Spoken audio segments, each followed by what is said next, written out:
A 9-year-old boy watched his father drink poisoned milk and die. His own clan left him to starve on the frozen grassland. He had nothing, no tribe, no protection, no future.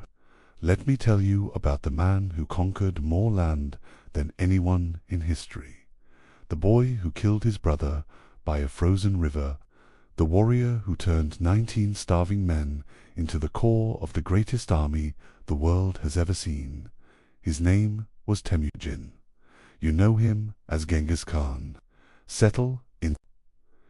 The grass stretches forever, and the wind is picking up. Chapter 1. The Boy with Blood on His Hands. A man named Yasuge rode across the Mongolian steppe with his 9-year-old son. They were returning from a journey when they stopped at a Tatar camp for food. The Tatars offered them fermented milk. Yasuge drank it. It was poisoned. He died slowly over 3 days. His son watched him shrink into pain and confusion, learning a lesson that would stay with him forever. Kindness from a stranger was almost always a trap. The clan elders gathered. Without Yasuge to lead them, the Borgigin decided the family was too weak to keep. They abandoned Temujin, his mother, and his younger siblings on the open steppe. No horses, no food, no protection. They left them to die. His mother Holen did not die. She gathered roots and caught small animals with her bare hands. She kept her children alive through a Mongolian winter. The boy watched her and learned the second lesson of his life. The only person you could truly depend on was yourself. The Tatars killed his father with a cup of poisoned milk. It required no skill, no bravery, and no planning, and it created the most dangerous man in history. The Tatars probably regretted that cup of milk. Chapter 2. The Frozen River.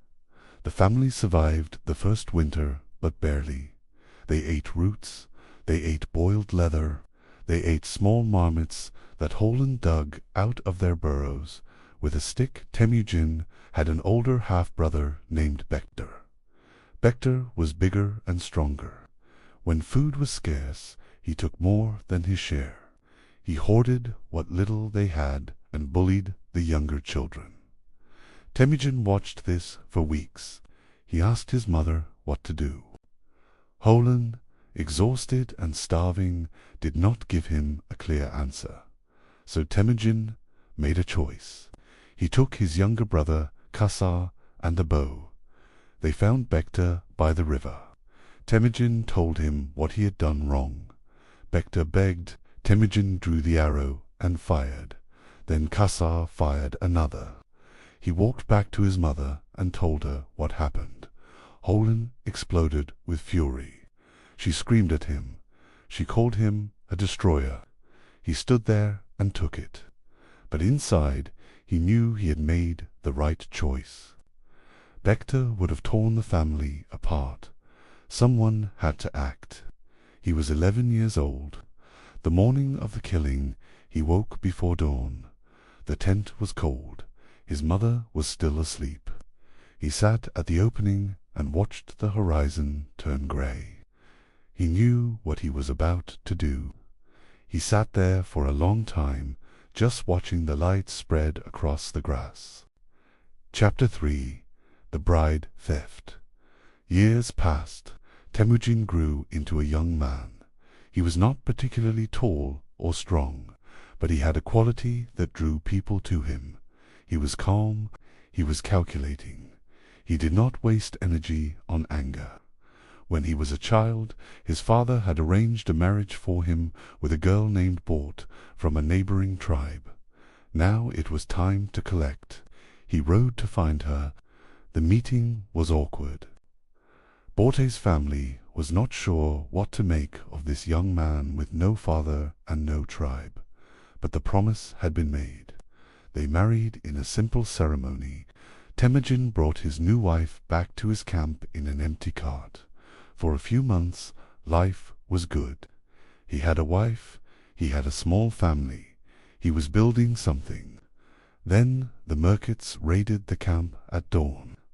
They came with torches and swords. Temujin barely escaped on horseback. He turned around and watched Bort being dragged away. The Merkits took her as revenge for a slight 30 years old. Temujin stood on a ridge, alone, watching the dust of the raiders disappear into the horizon. His wife was gone. He had no army, no allies, no idea where they had taken her.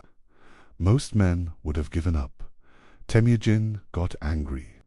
Not the hot, screaming anger that burns out fast. The cold anger that sits in your bones and never leaves. Imagine getting married, then watching your spouse get kidnapped within months. No police, no army, no way to track them, just you, a horse, and a grass ocean that stretched in every direction. Chapter 4. The Impossible Rescue. Temujin had no army, but he had his father's old friend, Togrul, the Khan of the Karat tribe. Togrul owed his father a favor. Temujin rode to Togrul's camp.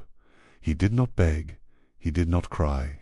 He presented the situation like a military problem. The Merkits have my wife. I need your army. You owe my father.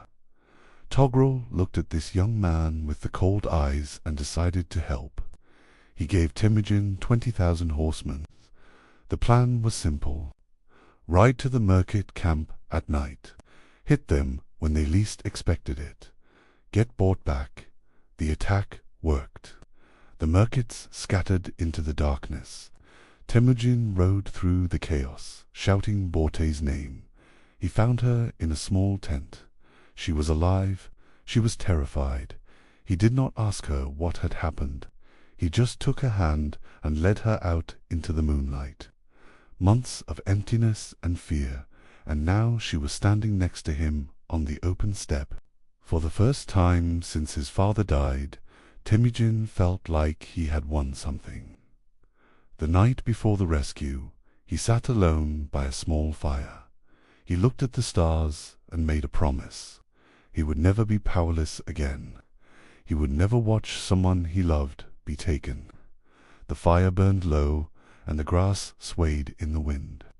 A future conqueror sat in the dark, making plans that would change the world. Chapter 5. The Blood Brotherhood. Temujin met a young warrior named Jamuka. Jamuka was tall, confident, and charismatic. He came from a powerful family. He had everything Temujin lacked. But Jamuka saw something in Temujin, a stillness, a clarity. They swore an oath of brotherhood. They cut their own fingers, mixed the blood in a cup of milk, wine, and drank it together. They promised to be closer than family. For years they were inseparable. They rode together. They raided together. They built their reputations together. Temujin learned from Jamuka how to command men. Jamuka learned from Temujin how to think 3 moves ahead. They became famous across the steppe. 2 young leaders bound by blood, building something new. But there was a problem. Jamuka liked to lead by charisma. He made people love him. Temujin led by logic. He made people respect him. These 2 styles would eventually clash. The first crack appeared during a celebration. Temujin's horse bolted and Jamuka laughed. Temujin did not laugh. His horse running away in front of his men was not funny. It was a loss of face. The little things started piling up. A joke that landed wrong, a decision made without the other. The brotherhood was fraying before either of them admitted it. Chapter 6. The Betrayal. Jamuka challenged Temujin openly. He gathered his own tribe and declared himself the supreme leader. Temujin refused to submit. The blood brothers prepared for war. The battle was called Dalen Baltset. It was Temujin's first major defeat. Jamuka's army was larger. His cavalry was better organized. Temujin's forces broke and scattered. He was forced to flee with a handful of loyal followers. He retreated into a narrow valley called Baljuna. The situation was dire. No food, no reinforcements, no way out. The men were dying of hunger and thirst. Temujin stood in front of his remaining followers. He had 19 men left. He told them that if they stayed with him through this, they would be his brothers forever. Not blood brothers, something stronger, battle brothers. He made a pact with them. They drank from a muddy river together. It was not a ceremonial cup of blood. It was dirty water from a dying stream, and it meant more than any oath ever sworn. These 19 men became the core of everything he would build. They were called the Baljuna Covenant. Every man who drank that dirty water would one day be a general in the greatest army the world had ever seen. The water was so bad that most of them got sick, Temujin included. They spent the next week squatting behind bushes while the world's greatest military alliance was supposed to be forming. History does not always look dignified. Chapter 7. The Gathering. Temujin recovered and rebuilt, and this time he did something radical. He broke the old tribal system. For centuries, Mongol society was organized around clans and families. Leaders were chosen by bloodline. If your father was a chief, you became a chief. It did not matter if you were incompetent. Temujin threw this out completely. He promoted men based on skill and loyalty. A common herder who fought well could become a general. A nobleman who betrayed him could become a corpse. Merit was the only thing that mattered. The old chieftains were furious. They had spent generations building their status on family connections. Now this upstart was telling them their blood meant nothing. The common warriors loved it. For the first time, a poor man with a horse and a bow could become something. They flocked to his banner. His army swelled. He organized them into a decimal system. 10 men made a squad. 10 squads made a company. 10 companies made a regiment. Every man knew his place. Every man knew who he answered to. There was no confusion, no argument, no tribal rivalry. It was the most efficient military system the world had ever seen, and it was built on a simple principle. You were only as good as what you could do. The old chieftains of Mongolia spent generations building their power on family connections. Temujin took one look at their system and promoted the shepherd who shot well. The shepherd became a general. The chieftains became soil. Chapter 8. The Title. The year was 1206. A grand council of Mongol tribes gathered on the banks of the Anan River. Temujin had crushed every rival. The Merkits were scattered. The Tatars were exterminated. Jamukha had been defeated. The elders placed a black banner made of yak hair before him. They called him Genghis Khan. It meant universal ruler. It was a title never given to any man before. Temujin was not yet 40 years old. He had gone from a starving boy on a frozen river to the ruler of all the Mongols. He did not celebrate. He did not throw a grand feast. He immediately started planning. He knew uniting the tribes was the easy part. Keeping them united would be the real challenge. He created a new legal code called the Yasa. It was written down. It applied to everyone. No more tribal law. No more blood feuds. No more stealing livestock or kidnapping brides. Break the law and you faced the punishment. No matter who you were, he created a messenger system. Riders stationed at intervals across the empire could carry a message from one end to the other faster than any army had ever moved. He created a written language for the Mongols. For the first time, his people had a way to record their history. The night before the council, he walked alone along the Annan River. He stopped and looked at his reflection in the moonlight. He saw the face of a boy who had killed his brother. He saw the face of a man who had lost his wife. He saw the face of a conqueror who had defeated every enemy. He did not smile. He just nodded once and walked back to camp. Chapter 9. The Wall That Couldn't Stop Him. China, the Jin Empire. It had been the richest, most powerful civilization in East Asia for centuries. It had a standing army of nearly 1 million men. It had walled cities. It had the Great Wall. The Great Wall was built to stop nomads. For 1,000 years it had worked. Steppe raiders could not cross it. They crashed against it like waves against a cliff. Genghis Khan did not attack the wall. He found the weak points. He bribed the border guards. He sent scouts through mountain passes that the Chinese thought were impassable. The wall, which had stood for centuries, was breached in months. His army flowed through like water through a cracked dam. The Jin cities fell one by one. The Chinese generals could not believe what they were seeing. These Mongols did not charge wildly and scream. They attacked with discipline. They used siege weapons built by captured Chinese engineers. They used catapults and flaming arrows. Chengdu, the Jin capital, fell after months of siege. Genghis Khan stood in the ruins and looked at the Great Wall from the wrong side. The wall that was supposed to protect China had become a decoration on his new property. The Chinese spent centuries building the Great Wall to keep the nomads out. Genghis Khan looked at it, found a gate, and walked through. Chapter 10. The Law That Changed Everything. Genghis Khan created the Yasa, a legal code for his growing empire. It was remarkably progressive for its time. Stealing livestock was punishable by death. Kidnapping women was punishable by death.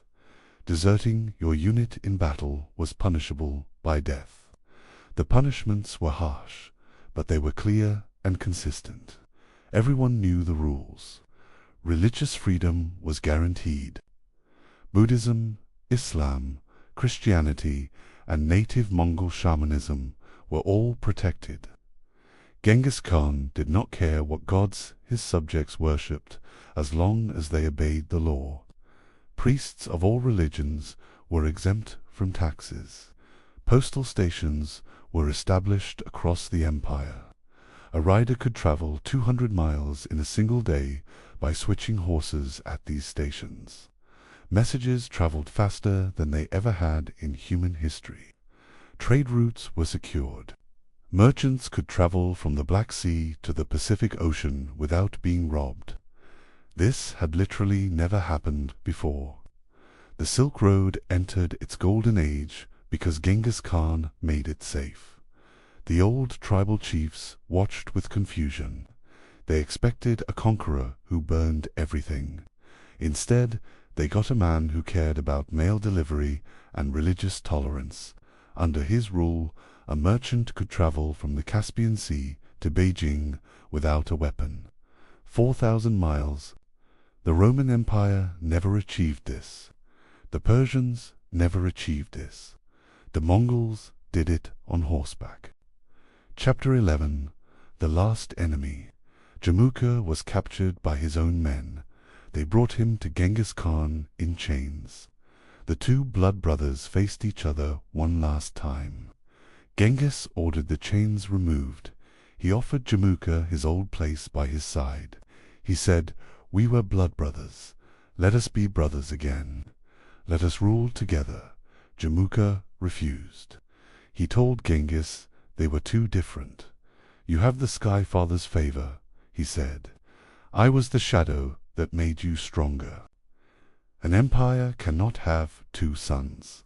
He asked for a clean death, no blood spilled. That was the Mongol way for a noble execution. Genghis honored his request. Jamuka was killed without bloodshed. The brother who became an enemy died with dignity. Genghis did not attend the execution. He sat alone in his tent. His generals wondered if he was sad. They could not tell. His face gave nothing away. But that night he walked out onto the steppe alone. He looked at the stars. He said something under his breath that nobody ever heard. Then he walked back and continued building an empire. Before the execution, the two men shared a meal together. It was quiet. They did not speak of old times or old battles. They just ate. At one point, Jamuka reached across the table and touched Genghis's hand. Neither of them said anything. It was the last time they touched. Chapter 12. The Unknown Tomb. Genghis Khan died in 1227 at the age of 65. The cause is debated. Some say he fell from his horse. Some say he was wounded in battle. Some say he was killed by a princess who hid a knife in her clothing. His body was carried back to Mongolia in a funeral procession. Everyone the procession met was killed. Anyone who saw the body must die. The location of his tomb must remain secret forever. He was buried somewhere on the Mongolian steppe. The exact spot is unknown. Horses were ridden over the grave to flatten it. A river was diverted over it to hide any trace. Trees were planted. More than 800 years later, nobody has found it. Archaeologists have searched with ground-penetrating radar. They have studied ancient texts. They have interviewed Mongolian elders. Nothing. People have spent fortunes trying to find his tomb. They have used satellites, drones, and magnetic imaging. They have found nothing.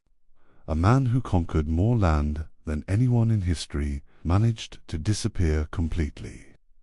Somewhere out on the vast grasslands of Mongolia, the greatest conqueror in history lies in an unmarked grave. The wind blows across the grass, the horses run, and the man who united the world's largest empire sleeps in a place that only the sky knows. Genghis Khan was not born a conqueror. He was made one.